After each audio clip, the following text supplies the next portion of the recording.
Bonjour, on est ensemble aujourd'hui pour une nouvelle impulsion, la première de l'année 2025. Et pour ceux ou celles d'entre vous que j'aurais pas encore vu, à qui j'aurais pas encore l'occasion de le dire, je vous souhaite une excellente année, une très bonne année, bonne dans le sens que elle puisse être conforme à tout ce que Dieu a prévu pour vous, pour toi, toutes les œuvres bonnes dans lesquelles il désire que vous puissiez rentrer. Dans ce cas-là, elle sera excellente. C'est ce que je vous souhaite. La fin de l'année est souvent une occasion de faire un bilan personnel aussi de ce qu'on a vécu avec Jésus pendant l'année et peut-être que vous l'avez fait aussi. Moi, j'ai pris du temps pour le faire. J'ai pris du temps pour dire merci au Seigneur, pour faire le point avec lui sur les choses qu'on a vécues avec lui, que j'ai vécues avec lui dans mon parcours personnel aussi, avant mon ministère, quoi.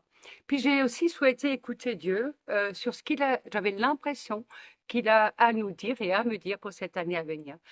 Et en fait, ça va peut-être pas vous étonner, mais il m'a ramené à des choses qu'il nous avait déjà dites, et pas qu'à moi, mais aussi à beaucoup d'autres. En fait, ce que Dieu désire, c'est regagner la première place dans nos cœurs et dans nos vies. Le Seigneur a vraiment insisté là-dessus. Jésus m'a dit ça plusieurs fois. Il veut retrouver la première place, encore et encore et encore. Il veut pas seulement qu'on le dise, mais il veut aussi qu'on le vive, pardon. Et vous savez, quand j'étais dans ce temps à écouter ce que le Saint-Esprit disait, j'ai senti comme une espèce de tristesse en toute douceur, pas dans le sens d'un reproche, mais une vraie tristesse sur le cœur de Dieu qui disait, mais j'aimerais tellement que toi et moi, on puisse avoir des temps de qualité ensemble. Une tristesse où le père disait, mais j'aimerais tellement que tu reviennes vraiment à mon cœur et que tu me laisses cette première place dans ta vie, que tu puisses vraiment avoir cette place principale. Parce que j'ai tellement de projets pour toi, j'ai tellement de choses que j'aimerais te montrer, que j'aimerais t'apprendre, que j'aimerais t'enseigner, que j'aimerais te donner, si tu prenais seulement au sérieux ce que je te dis. Puis le Seigneur a dit aussi, mais j'aimerais que vous arrêtiez de jouer, de faire semblant, que vous arrêtiez de jouer à l'église, que tu arrêtes de jouer aux chrétiens. C'est difficile à entendre, hein, mais sois l'église, sois un vrai chrétien, sois un vrai disciple selon ce que je dis dans ma parole. Et Saint-Esprit m'a vraiment dit, mais si seulement on s'arrêtait et on apprenait à nouveau à écouter Dieu et à écouter ce qu'il a à nous dire. Si vous saviez le nombre de personnes qui me disent: «Je n'entends pas Dieu», et souvent je réponds: «Mais est-ce que tu lis ta parole tous les jours?»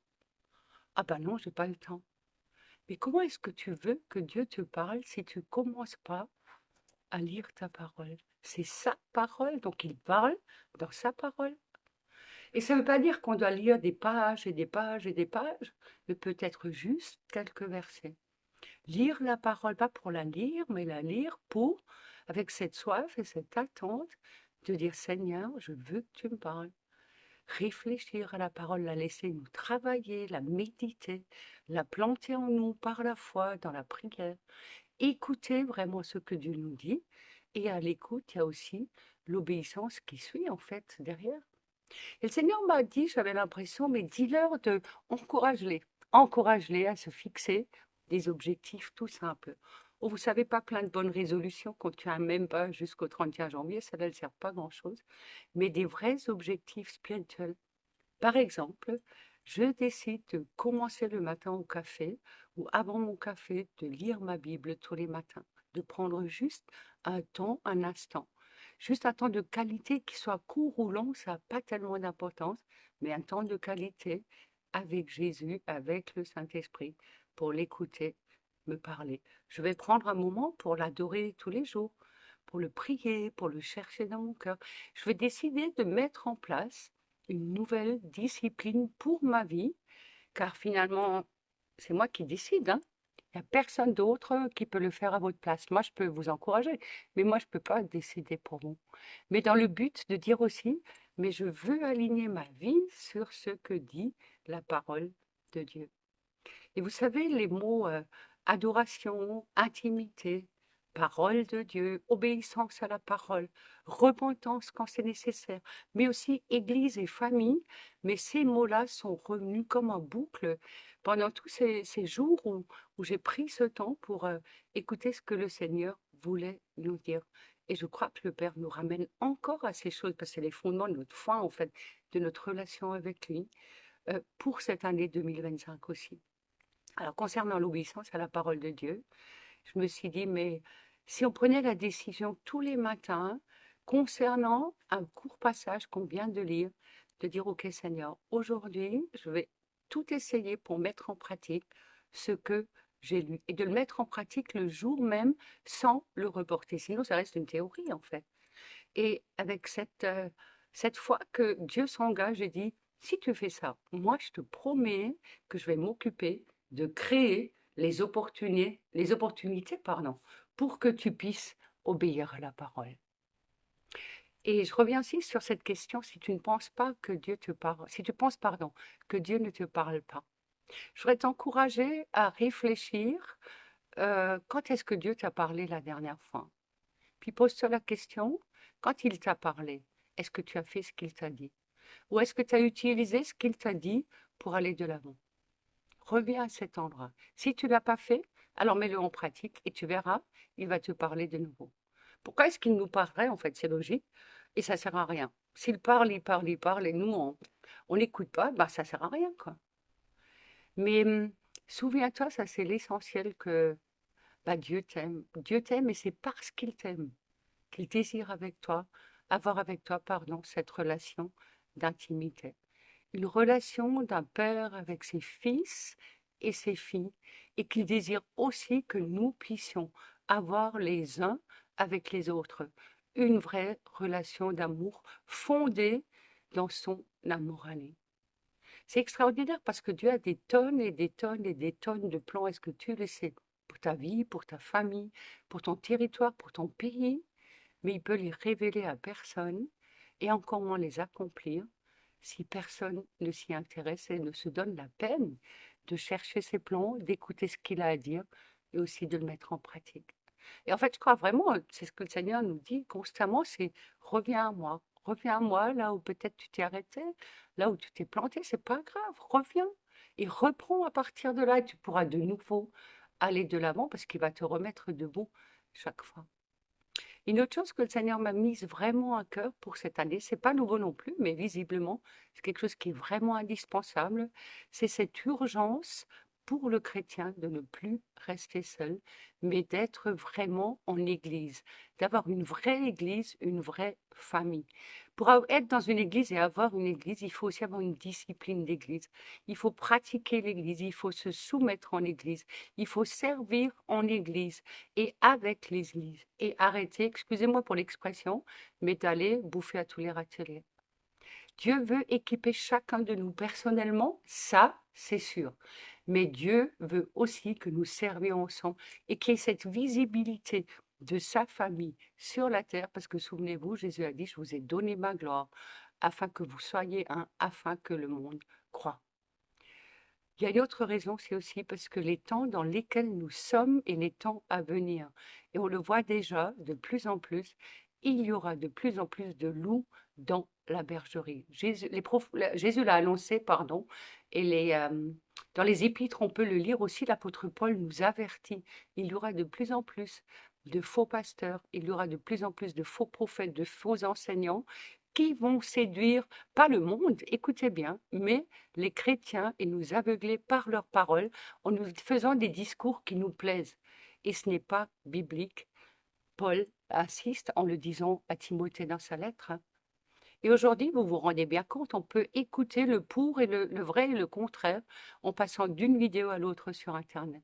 Et le Saint-Esprit dit stop, danger.